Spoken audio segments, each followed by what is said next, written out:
दोस्तों, स्वागत है आपका दूरदर्शी न्यूज चैनल के इस कार्यक्रम में। आज हमारे इंटरव्यू सेशन में हमारे साथ आए हैं डॉक्टर ईवी स्वामीनाथन। क्या मैंने सही बोला है सर? जी जी जी। ईवी स्वामीनाथन जी आए हैं, केरला से हैं। इनको काफी इंटरनेशनल अवार्ड्स भी हैं, इंटरनेशनल स्पीकर्स भी हैं ये। और इनकी डिग्रियां अगर मैं लिस्टिंग करने गई तो आप सब लोगों में कितने सारी चीजें हैं, लेकिन आप ये चीज जानकर आश्चर्य होगा कि सर काफी चीजों में आपकी उपलब्धियां हैं। तो मैं आपसे ही जानना चाहूंगी सर, सबसे पहले तो आपके नाम का जो फुल फॉर्म है EV Swaminathan, it's a Kerala word, तो उस चीज को बताइए सर, फुल फॉर्म क्या है? नमस्कार, ओम शांति। ओम शांति सर। आज आपसे मिलकर बहुत अच्छा लगा। Thank you for your sparing your time. नाम जो है ईवी स्वामीनाथन, जिससे केरला में जो था ना, ईवी जो है हमारे घराने का नाम है। जी जी। घर का जो पुराना घर का नाम है ना, तो एक्चुअली वो ईवी जो होता है वो उसका घर का नाम जो है एडतिल वीड मतलब घर, एडतिल स्वामीनाथन, राइट। तो जब भी मैं एक बार हमारे स्टूडेंट्स, मुंबई के स्टूडेंट्स ने मुझे पूछा ईवी का फुल फॉर्म, मैंने कहा आप जरा सोचो, तो एक ने कहा ईवी का मतलब इलेक्ट्रिक व्हीकल हो सकता है। फिर मैंने कहा अच्छा और बताओ, ठीक है इलेक्ट्रिक व्हीकल में क्या करना है। फिर एक ने और गेस किया, उन्होंने बहुत अच्छा बताया। बोला सर घराने का नाम तो चलो हम प्रोनाउंस नहीं कर पाते, लेकिन उन्होंने कहा sir E for egoless, V for viceless, then only you can become a real Swaminathan. तो कभी कभी हम बच्चों से भी बहुत अच्छी बात सीख सकते हैं। That's my name. बिल्कुल सर, आपके नाम से ऐसा लगता है जैसे स्पिरिचुअल वर्ड इज देयर, ठीक है, लेकिन still you are having a technical knowledge. आपने कई आर्मी फोर्सेस में किया है, आपने कई बैंक्स में, इवन आप कॉलेज यूनिवर्सिटीज में भी लेक्चर्स लाते हैं, इंटरनेशनल लेवल पे बोला है। सर मैं आपसे ये जानना चाहूंगी, जो आपका प्रोफाइल है उसको बेसिक अगर एजुकेशन लेवल पे देखें तो क्या क्या है आपका? वैसे बेसिकली मेरा जो बैकग्राउंड है इंजीनियरिंग है, बीटेक इन मैकेनिकल इंजीनियरिंग। जी सर। और उसके बाद तो फिर मैं इंडस्ट्री में जुड़ गया था, लेकिन 1996 में मुझे ये अध्यात्म से जुड़ा हुआ ब्रह्मा कुमारी से परिचय मिला मुझे। और जब मैं ब्रह्मा कुमारी से जुड़ा तो मुझे लगा मुझे अपना रोल को थोड़ा शिफ्ट करना चाहिए, तो फिर मैं मुंबई यूनिवर्सिटी में टीचिंग में आया। काफी वर्ष वहां मैंने पढ़ाया, और जब मैं बच्चों को पढ़ाता था तो मुझे लगता था उनको ये अध्यात्म मेडिटेशन की बहुत जरूरत है, क्योंकि मुझे बस सिर्फ टेक्निकल नॉलेज था। तो मुझे लगा मुझे धीरे से ना कुछ एक मनोविज्ञान पर स्टडी करना चाहिए। तो इसलिए मैंने एमएससी साइकोलॉजी किया, एमएससी काउंसलिंग किया, एमएससी योगा किया, फिर MBA in disaster and crisis management किया। फिर मेरी जो पीएचडी जो है वो है emotional and quantum intelligence. That's a very different thing. भावनात्मक, इमोशंस मतलब भावनात्मक बुद्धिमत्ता। क्वांटम इंटेलिजेंस को कहते हैं, क्वांटम इज एनर्जी, तो हमारे अंदर की ऊर्जा। और फिर लेटेस्ट जो मैं भी किया हूँ, I am doctor of naturopathy and doctor of yoga. तो मुझे ऐसा लगता है कि जीवन के अंत समय तक हम सीखते रहना चाहिए, पढ़ते रहना चाहिए, इससे हम यंग भी रहते हैं, और आने वाले समय के हिसाब से अपने आप को अपडेट भी करना चाहिए। तो ये थी मेरी जो शैक्षणिक जो यात्रा रही। Just behind your answer now sir, आपने कहा कि जस्ट मैंने अभी योगा और उसमें करा है। What's your age sir? My age 56. That's a very good thing. दर्शकों, एक चीज आपने देखी, सर की एज हो रही है 56 की एज में भी सर ने एक योगा का कोर्स किया है। That's a very good thing. मतलब आप लाइफ के किसी भी पड़ाव पे है, आपको पढ़ाई निरंतर रखनी है और पढ़ाई को आपको कंटिन्यूस रखना है, तभी आपका एक नॉलेज लेवल भी बढ़ता है। अभी को सही कह रही हूँ sir? Very correct. And I think कि आपका की ऑफ सक्सेस यही है। That's आप कंटिन्यूस लर्निंग प्रोसेस पे रहे, आपने एज अ स्टूडेंट अपने को छोड़ा ही नहीं। Correct, very true. That's a very thing. Yes, yes. अच्छा सर, ये बताइए, इतनी सारी डिग्रीज होने के बाद भी जब आप इंटरनेशनल लेवल पे जाते हैं तो आप किस तरीके से आध्यात्म को अपने आप को जोड़ पाए हैं? Science student sir. हाँ। बेसिकली क्योंकि मैं अध्यात्म से पिछले 30 वर्ष से जुड़ा हुआ हूँ, तो मैं किस तरह से जुड़ा, क्योंकि जब मैं 1996 में मुंबई में पोस्टेड था, तो इनफैक्ट बचपन से पापा कहते थे अच्छे से पढ़ना। तो मैंने कहा, मैं जैसे हर बच्चा पूछता है क्यूरियोसिटी के कारण कि मैं क्यों अच्छे से पढ़ूं और क्या बनना चाहता हूं, तो पापा कहते हैं बच्चे तू अच्छे से पढ़, तू इंजीनियर बन।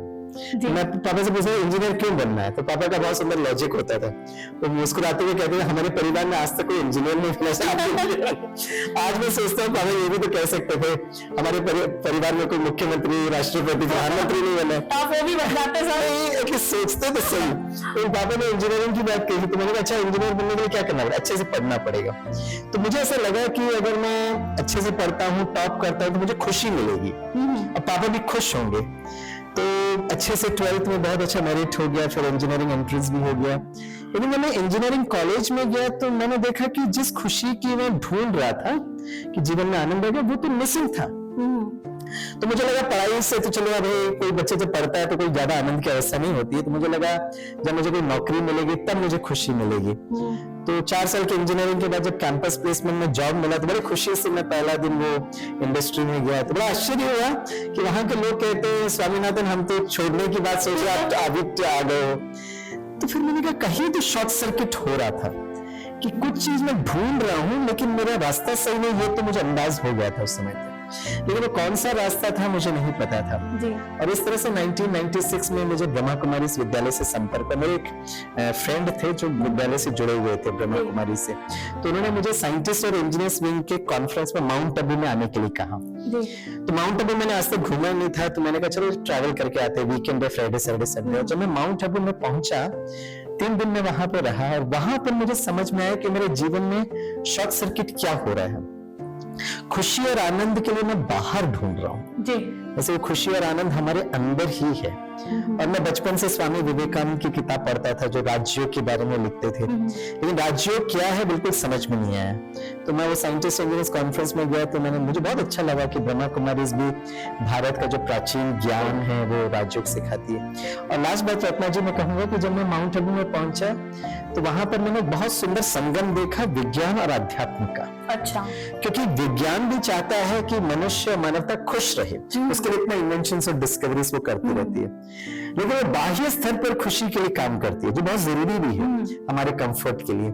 आध्यात्म जो है आंतरिक खुशी और आनंद के लिए काम करती है। तो जब विज्ञान और आध्यात्म साथ में जुड़ता है ना तो बहुत सुंदर ब्यूटीफुल कॉम्बो इफेक्ट होता है जी।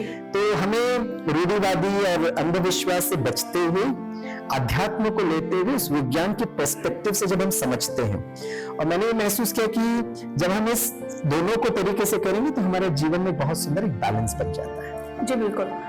सर आपने जैसे बैलेंस बनाने की जो बात करी, because you are having so much degrees, ठीक है, आप जिस तरीके से काम कर रहे हैं, तो हमारे दर्शक भी शायद यही जानना चाहेंगे कि इतनी सारी डिग्रीज होने के बाद भी, मतलब एक कहा जाए कि आपका इंजीनियरिंग, उसके बाद योगा, फिर ये सारी चीजें, तो आप ये टाइम मैनेजमेंट वाला जो लोग बोलते हैं ना कि 8 घंटे की नौकरी है, भाई साहब हमारे पास तो बिल्कुल टाइम नहीं है, तो सर आप उस चीज को कैसे मैनेज करते हैं आप?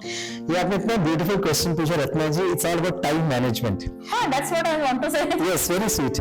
देखिए जब मैं पोस्ट ग्रेजुएट एमबीए बच्चों से मिलता हूँ, चाहे IIT हो, IIMs हो या कोई MBA कॉलेज में, तो मैं उनसे पूछता हूँ how do you define management.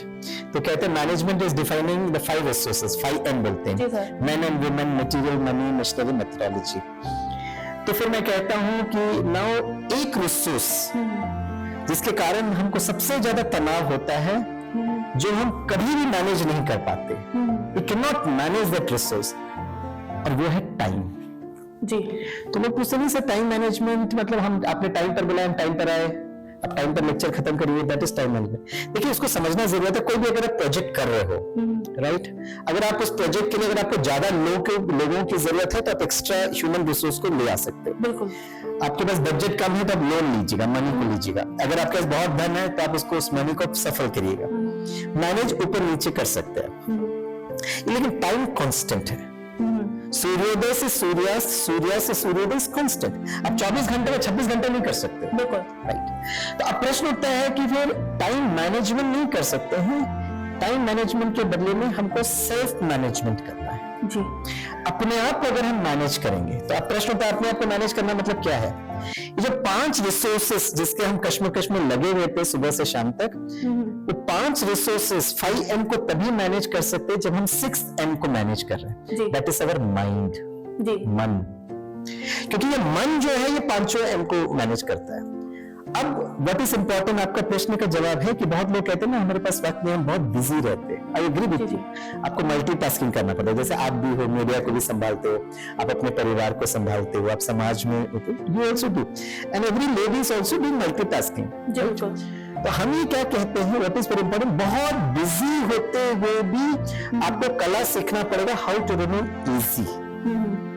जब आप एंजाइटी से कुछ काम करते हो, जैसे आपको कुछ काम करना, आप जल्दी करो, भूल जाते हो जी। बिल्कुल।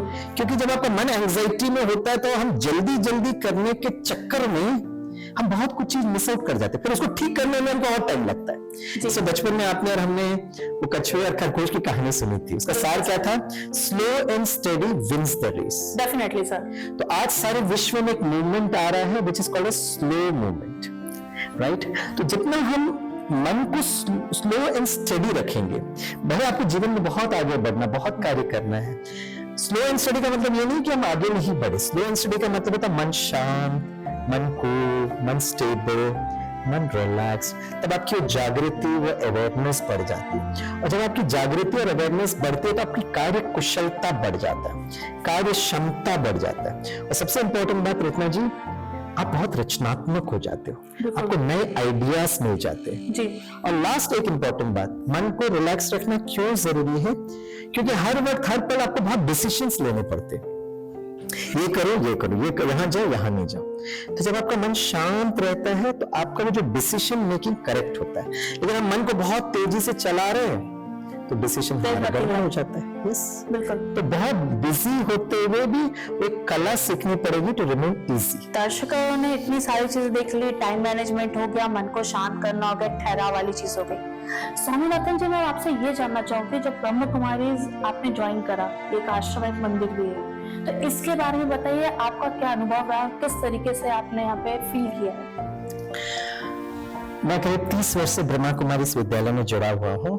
तो जब मैं ब्रह्मा कुमारी इस विद्यालय में आया तो मैंने सबसे अच्छी बात यहाँ पे देखी कि it speaks about universal consciousness. Universal consciousness का मतलब होता है कि आज आप समाज में देखते हैं ना, तो बहुत डिस्क्रिमिनेशन और डिफरेंशिएशन होता है, कास्ट के नाम पर, क्रीड के नाम पर, जेंडर, रिलीजन, एक देश दूसरे देश से युद्ध कर रहा है, ये सारी चीजें होती रहती है।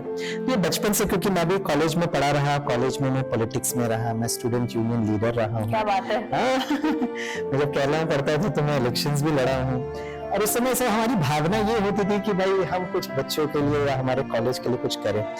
लेकिन मैं जब जितना साल में कॉलेज यूनियन में रहा तो मैंने हमेशा देखा कि मैं हमेशा कॉन्फ्लिक्ट में रहा। मतलब या तो प्रिंसिपल से युद्ध करने वाली अवस्था होती थी, नहीं तो दूसरे ग्रुप से युद्ध, कॉन्फ्लिक्ट ही चलता रहा। तो मुझे कहीं ना कहीं लग रहा था कि हम लोग बहुत कुछ चीज कर रहे हैं लेकिन शायद विधि सही नहीं है जी। और मैं ढूंढ भी रहा था। और जब मैं ब्रह्मा कुमारी इसमें आया तो मुझे वो आइंस्टीन की एक बात बहुत अच्छी लगती है कि जब उन्होंने कहा था कि no problem can be solved from the same consciousness you have created it. Definitely. Consciousness मतलब मन की स्थिति। तो अगर कोई प्रॉब्लम है तो वो एक मन की स्थिति के द्वारा है, उसी मन की स्थिति के द्वारा प्रॉब्लम को सॉल्व नहीं कर सकते। तो जब मैं इस बात को देखा और समझा कि ये समाज में मन की स्थिति को ठीक करना चाहिए, तो इस तरीके से मैं मेडिटेशन से जुड़ा। अब मैं उसको एक्सपेरिमेंट कर रहा था ये कहाँ तक ठीक है। अपने अनुभव की बात कही तो science student testing line. Yes yes, experiment will be there. Exactly, हमको एक्सपेरिमेंट तो करना ही पड़ेगा। और उसी दौरान स्टार्टिंग में मुझे याद आता है एक बहुत बड़ी परीक्षा हमारे पास आई और जो थी हमारी जो लौकिक मम्मा थी, she got infected with cancer. Okay. तो ये हमारे पूरे परिवार के लिए बहुत बड़ा एक शॉक था। तो जब कैंसर जब मम्मा को हुआ तो सब लोग बहुत हिल गए थे। और क्योंकि मैं इस अध्यात्म से जुड़ा हुआ था तो मैंने, अब होता क्या था कि जब भी कोई परिवार के जब रिलेटिव्स आते थे तो मम्मा के नजदीक बैठते थे। अब जस्ट इमेजिन करिए, रिश्तेदार जो थे, एक व्यक्ति जो लास्ट स्टेज ऑफ कैंसर में, तो उसको क्या बोलना है, बैठे रहते थे उदास, निराश, अरे पहले तो अब कितने स्वस्थ थे, फिर अब क्या बोले उनको मालूम ही नहीं था। हाँ, और उनकी भावना अच्छी थी, प्यार था मम्मा के प्रति, लेकिन उनको ये पता नहीं था कि उनको बोलना क्या है। तो उसी दौरान जब हमारी ब्रह्मा कुमारी भाई बहनों को पता चला कि मम्मा को कैंसर हुआ है तो बोले स्वामी हम आपसे मिलने आए हैं, जरूर मिलना आइए। तो जब वो आते थे ना इतनी खुशी से और आनंद से, सबसे अच्छी बात कि मम्मा के नजदीक बैठते थे और कहते थे मम्मा ये तो शरीर तो विनाशकारी है भाई, ये तो चूल्हा है, ये तो कपड़ा है, आत्मा अजय है, अमर है, अविनाशी है। And Ratna ji, the most important thing जो हमारी ब्रह्मा कुमारी बहनों ने मम्मा को सिखाया, उन्होंने कहा it's not just you know the art of living, we should also learn the art of living. Okay. आत्मा कुछ समय तक शरीर में आई है, फिर आगे की यात्रा पर जाओगे, आप कितनी खुशी से जा रहे हो। और फिर उन्होंने मम्मा को बताया, मम्मा थे, पापा थे, हम थे, बहनें बैठते थे, हम सब लोग सुनते थे। और फिर बहनों ने कहा Rajyoga is not just celebrating life with happiness, it's also celebrating death also with happiness. That's a very good thing, sir. मृत्यु उत्सव होना चाहिए। रत्ना जी, आपने बीच में एक बहुत वीडियो वायरल हुआ था, आपने भी सुना होगा, देखा होगा, कहाँ से था कि एक है ना शव जो है अपने शमशान की तरफ जा रहा है और एक उनका दोस्त जो है वो नाच रहा है, हाँ। गीत और बाजे बज रहे हैं, राइट? तो सबने पूछा क्या कर रहे हो? तो उन्होंने कहा मेरे दोस्त ने एक पत्र लिखकर मुझे दिया, पत्र दिखाया सबको, मीडिया को, कि उसने कहा कि जब मैं चला जाऊंगा तो उत्सव होना, और अपने दोस्त से कहा तुम सचमुच दोस्ती निभाना चाहते हो तो नृत्य करो। और वो आंखों में उसके नमी भी हो गई थी आंसू, लेकिन वो नाच रहा था। In fact that should be a target. हम इतना जीवन में खुशी से, आनंद से जिए कि हमारे जो लास्ट क्षण जो है वो भी आनंदमय होना चाहिए। और जब मैं ये सब बात सुन रहा था, मैंने कहा बाप रे, ये सब तो हमको कभी सिखाया नहीं जाता है। हमको बहुत हमारे साथ ये चीजें होती है, कोई बीमार है तो लोग वो दुखा लेके बैठ जाते हैं। Exactly. अरे क्या हो गया, ऐसे ऑरा जो होता है फैमिली के लिए भी सर्वाइव करना होता है। Yes. तो वहां पे ब्रह्मा कुमारी ने आपको पॉजिटिव थॉट दिया। yes. और एक वो जो चीज थी लाइफ एंड डेथ वाला, जो बिल्कुल मिनिमम लाइन Yes, होती है, yes. उसमें ही समझाया कि जिंदगी में जब आप आए हो तब तो आप खुशी मना रहे हो, लेकिन जाते वक्त भी आपको होना चाहिए कि आप उस ईश्वर के पास जा रहे हो। Absolutely, absolutely. बहुत बढ़िया सर, मतलब ये अनुभव मुझे इतना टच कर गया हमारे सारे परिवार को। जी सर। क्योंकि आपको तो पता होगा ना, डिजीज ऑफ अ पर्सन या death of a closed family member psychology के हिसाब से सबसे ज्यादा तनाव देता है लोगों को। और उस समय कोई आकर हमको ऐसा बैठकर सुनाना, वो इतना सुकून मिलता है, इतना मन शांत होता है। और वो मैंने मम्मा को प्रैक्टिकल देखा। एक दिन पहले, मम्मा जाने के पहले कुछ रिश्तेदार आए थे, तो जाते वक्त तो मम्मा ने मुझे बोला स्वामीनाथन हमको ना एक फोटो खिंचाना है। तो मैं कैमरा, उस समय तो मोबाइल होता नहीं था, कैमरा लेकर आया। तो बोला स्वामी यहाँ थोड़ी ना हम फोटो खींचते हैं, हमारे केरला में जो घर है ना, वो घर के नजदीक एक बहुत प्यारी सी नदी है। अच्छा। तो जब भी लोग फ्रेंड्स रिलेटिव्स आते हैं ना, तो हम लोग नदी के नजदीक जाकर, that is selfie point, photo खींचने की बात। तो मम्मा ने कहा यहाँ थोड़ी ना खींचते फोटो, तो वहां खींचते। मैंने कहा चलेंगे आप? बोले चलेंगे। और मम्मा उतरे और नदी की तरफ जा रहे, सारे गाँव वाले देख रहे कहाँ जा रहे हैं। मैंने कहा मामा फोटो खिंचाने जा रहे, सब लोग लग गए। वहां जाकर उन्होंने फोटो खींचा और दूसरे दिन गुजर गए। मतलब इतना छोटा समय का अध्यात्म यात्रा उन्होंने, वो सिर्फ 10वीं कक्षा पास थे, लेकिन उन्होंने अपने बेटे को ये सिखाया कि अंतिम समय में भी आनंद और खुशी के साथ जाना स्वामीनाथन।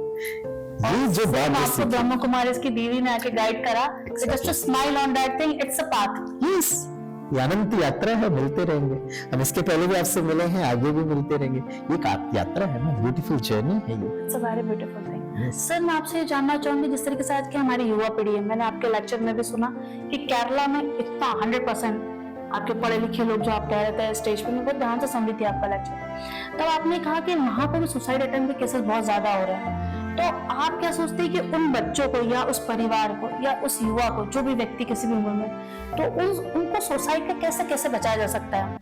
जैसे ब्रह्मा कुमारी में मेडिटेशन होता है, तो उनको कैसे जोड़ा जाए ताकि वो बच्चे या वो परिवार में किसी के सुसाइड से डेथ ना हो सर?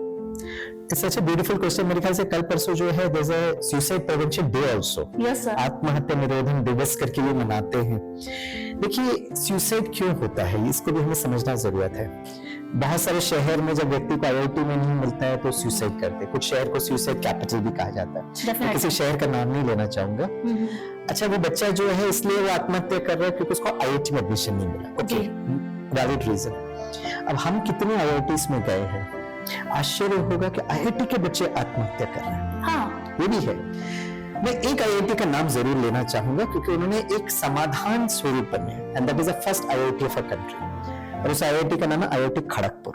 IIT खड़गपुर। और बहुत अच्छा लगता है कि जब उन्होंने देखा पिछले 2-3 महीने में 3-4 बच्चों ने आत्महत्या किया, तो उन्होंने समाधान स्वरूप में क्या किया, अभी तक IIT खड़गपुर या कोई भी इंस्टीट्यूट में there is a dean students welfare. Okay, welfare बोलते, हॉस्टल एडमिशन, उनका कोई भी प्रॉब्लम है तो वो डीन स्टूडेंट वेलफेयर के पास जाते हैं। IIT Kharagpur has become the first IIT जिन्होंने एक नया पोस्ट क्रिएट किया, डीन स्टूडेंट्स वेल-बीइंग। जो बीइंग पार्ट है ये बहुत बहुत जरूरत है। हम कहते हैं ना ह्यूमन बीइंग, ह्यूमन अर्थात शरीर, बीइंग अर्थात उसमें रहने वाली वो चैतन्य शक्ति। तो व्यक्ति जब निराश और हताश क्यों हो जाता है, राइट? अब एक ही परिस्थिति है, अब उस परिस्थिति में कुछ लोग बड़े आराम से आगे बढ़ जाते, कुछ लोग निराश हो जाते हैं। अब अगर हमें परिस्थिति तनाव दे रही है तो आप देखेंगे एक ही परिस्थिति में अलग अलग हो रहा है। कुछ लोग शांत से रहे, कुछ लोग हलचल में आ रहे। तो परिस्थिति हमें तनाव नहीं दे रही है, उस परिस्थिति को मैनेज करने के लिए हमारी आंतरिक शक्ति, द इनर पावर, तो हमें काम करना है अपनी आंतरिक शक्ति पर, जी, इंटरनल पावर पर। क्योंकि आपने इंजीनियरिंग की बात की, युवा की बात करी, तो युवा जो है ना आजकल आर्टिफिशियल इंटेलिजेंस की दुनिया में है। Definitely sir, AI is more affecting for the media also, you know। Yes, और yes. आजकल आप दर्शकों को देखना चाहेंगे ना अगर, तो जो युवा पीढ़ी हो, चाहे सोशल मीडिया हो, चाहे आपका फेसबुक, ट्विटर, इंस्टाग्राम, सब लोग AI के, इवन रिसर्चर्स भी सर AI यूज कर रहे हैं। तो वो जो प्रेशर आउट है वो मैं समझ सकती हूँ सर, बिल्कुल। एग्जैक्टली। तो मैं कहता हूँ आर्टिफिशियल इंटेलिजेंस मतलब वो इंटेलिजेंस जो आर्टिफिशियल है, जो सत्य नहीं है। इस आर्टिफिशियल इंटेलिजेंस, इस टेक्नोलॉजी को बड़े प्यार से स्वीकार करते हुए अगर यूथ जो है वो रियल इंटेलिजेंस पर जाए, रियल इंटेलिजेंस, तो क्या करना है युवाओं को? युवाओं को कुछ समय के लिए ना अपनी वो अवेयरनेस को बढ़ाना है। जैसे अगर आप कहीं पे प्रकृति के नजदीक है या आप चल रहे हो, तो जो है ना, जो हवा की जो ध्वनि है उसको महसूस करना। जब आप एक फूल को देखते हो तो उस फूल को महसूस, they are real intelligence. Artificial intelligence और आप लोगों को तो सुंदर बना देते हैं। That's a very different world, sir। और आजकल मैं देखा हूँ रत्ना जी, ऐसे बहुत सारे not only girls, even boys also मैंने देखा है कि पहले तो जो कैमरा के सामने जाते थे मेकअप करते थे। आजकल बच्चियां मैंने ऐसे देखा, आपका तो अनुभव भी होगा, बहुत बच्चे वो अपने फोटो को इतना श्रृंगार कर लेते हैं और सब जगह भेज देते हैं। और जब वो सब जगह भेजते हैं तो उनको लाइक मिलता है, अरे you are looking so good, you are looking so beautiful, everything. लेकिन जब वो अकेले में जब देखते हैं ना तो कहते हैं ये तो मेरा आर्टिफिशियल ब्यूटी है, ये रियल में मैं इतनी सुंदर नहीं हूँ। और धीरे धीरे चलो गर्ल्स तो चलो फिर भी थोड़ा ब्यूटी के साथ इन्वॉल्व होते हैं, बॉयज भी धीरे धीरे डिप्रेशन में जा रहे हैं। तो what is happening, what we have to tell them, from looking good से धीरे से come to feeling good. Feeling good, मैं जो हूँ जैसा हूँ बहुत अच्छा, with all my strengths and weakness. Strength मेरी कुछ विशेषता है, कुछ कमजोरी है, इस कमजोरी पर काम करना है। और मैं सारे आपके माध्यम के द्वारा सारे मेरे युवा दोस्तों को बताना चाहूंगा कि लुकिंग गुड से फीलिंग गुड से बीइंग गुड वो ज्यादा जरूरी है। हाँ, तो स्वामी विवेकानंद यही कहते थे एजुकेशन के लिए कि education is not the filling of a vessel, बहुत फॉर्मूलाज, इक्वेशंस, डिग्री, शिक्षा नहीं है, but is igniting the light within, अपने अंदर का जो प्रकाश। और लास्ट में वही मैसेज ब्रह्म कुमारी का कि शिवा बाबा का जो लाइट है, yes, उस पर केंद्रित होकर आपको ध्यान देना और चीजें देनी। सर उसके बारे में आप मेरे युवा पीढ़ी को बताइए, किस तरीके से वो आपके आश्रम में ब्रह्म कुमारी से जुड़ सकते हैं और अपनी जिंदगी जिस तरीके से आप आगे बढ़े। मुझे समझ में आ गया, एक इंसान इंजीनियरिंग कर रहा था, इंजीनियरिंग के बाद जब उसको जरूरत पड़ी तो एक मेडिटेशन प्लस एक अपने को खोने का जो दर्द होता है ना सर, जो ट्रॉमा होता है, उसको भी आपने झेला। तो अगर आप इस मेडिटेशन में, इस कहते हैं एक स्थायी जिंदगी होती है, नश्वर शरीर को आपने समझा है और उस शिवा बाबा के शरण में आप गए हो, तो सर मैं आपको चाहती हूँ कि आप हमारे दर्शकों को, खास करके युवा पीढ़ी को बताएं कि ये जो शरीर है, जो मैं चाहती हूँ आपसे बुलवाना, क्योंकि आप एक सीनियर इंसान है सर, जो भटकाव चल रहा है युवाओं में, इसको कहते हैं आर्टिफिशियल इंटेलिजेंस, तो है से आर्टिफिशियल वर्ल्ड भी सर बहुत ज्यादा इफेक्ट करने लगा है। तो उस चीज के लिए अपने आत्मा को देखो, है ना, अपनी आत्मा को देखो, उसके अंदर आप क्या ईश्वर के प्रति कर सकते हो, that's a very good thing. अपने देश के प्रति और ईश्वर के प्रति आपका मन साफ होना चाहिए। करेक्ट सर, मैं वो चाहती हूँ कि आप हमारे लोगों से और लोग ब्रह्म कुमारी से जुड़े सर। वेरी गुड, बहुत अच्छा है। मैं सभी को बहुत प्यार से संदेश देना चाहता हूँ, खास हमारे युवा दोस्तों और सखियों के लिए, कि आजकल जो ना लुकिंग गुड के लिए बच्चे बहुत व्यायाम करते, जिम में जाते हैं, अच्छी बात है। तो हम ये कहते हैं जैसे शरीर के लिए आप व्यायाम करते हैं ना, है ना, which is hardware part of it, उसी तरह मन जो सॉफ्टवेयर है उसको भी व्यायाम देना जरूरत है। और मन का व्यायाम इज मेडिटेशन। तो कैसे होता है ये काम? बहुत सिंपल उदाहरण से, अगर पानी बहता रहता है ना तो उसमें ऊर्जा नहीं होती है। पानी से ऊर्जा अगर क्रिएट करना है ना, तो पानी को ना वो हाइट देना पड़ेगा, पोटेंशियल हाइट बोलते हैं, डैम। और फिर पानी को छोड़ते हैं तो पानी इतनी तेजी से गिरता है कि वो आपको इलेक्ट्रिसिटी प्रोड्यूस करता है, रोटेशन होता है वो सारी। एग्जैक्टली। तो मैं सभी भाई बहनों से यही करूंगा कि मन अगर आप इधर उधर उलझा के रखेंगे तो शक्ति नहीं मिलेगी। कुछ समय क्षण ऐसे निकालिए जहां मन को धीरे से इस दुनिया से हटाकर ऊपर की ओर लेकर जाए। और मन को जब ऊपर लेकर जाते हैं तो जैसे एक छोटे बच्चे को देखकर उसके माता पिता को आइडेंटिफाई किया जाता है, कहते हैं ना, आप अपनी माँ के जैसे, पिता के जैसे, उसी तरह अगर मैं ज्योति बिंदु आत्मा हूँ तो मुझ ज्योति के माता पिता परम ज्योति। और अच्छी बात यह है रत्ना जी कि it is accepted by all religions. Hindu धर्म इसको शिवलिंग के रूप में याद करते हैं जी। Right. Satnam Omkar, right. Omkar sir. Allah एक नूर है, जी। Correct. God is love, God is light. तो सुप्रीम एनर्जी है। तो जैसे ये मन से हम उससे जुड़ने लगते हैं, as per basic physics energy starts flowing और आपके अंदर पावर स्टेशन में ऊर्जा आने लगती है। तो परिस्थिति से ज्यादा आप सशक्त हो जाते हो। और ब्रह्मा कुमारी इसमें मैं इसलिए भी मुझे पसंद आता है, ऐसे बहुत सारे मेडिटेशन सेंटर्स होते हैं, आपको जहां जाना चाहिए आप जा सकते हो। लेकिन ब्रह्मा कुमारी इसलिए मुझे पसंद आता है क्योंकि ये फ्री ऑफ कॉस्ट है, इसमें किसी भी प्रकार का खर्चा नहीं है। 1 हफ्ते का कोर्स होता है, हर दिन पौन घंटा 1 घंटा देना पड़ता है। 1 घंटे के बाद आप खुद कहीं पर भी रहकर कर सकते हो।